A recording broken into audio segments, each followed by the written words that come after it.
মৌলভীবাজারের কুলাউড়ায় চোরা কারবারিদের ধরতে গিয়ে হামলার শিকার হয়েছেন ৩ পুলিশ সদস্য। সিও স্যারের নির্দেশে ৯ জন পুলিশ সদস্য সহ আমরা কুলাউড়া থানা এলাকায় অভিযান পরিচালনা করি।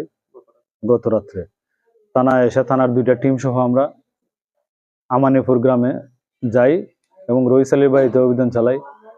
ওইখানে আমাদের উপস্থিতি টের পাইয়া 2 জন আসামি পালাই যায়। বসত গৃহে ঢুকে আমরা বিপুল পরিমাণ প্রায় 2 লক্ষ শলা ভারতীয় চোরা চালানের মাধ্যমে আনিত নাসিরউদ্দিন বিড়ি জব্দ করি। ইন দ্য মিন টাইম পলাতক আসামিদের সহযোগী অনুমান 100 লোক এসে আমাদের উপর হামলা করে এবং স্থানীয় যারা সাক্ষী ছিল এদের উপর হামলা করে কইরা আমাদের জব্দকৃত মালামাল সহ 3 জন আসামি নিয়ে যায়।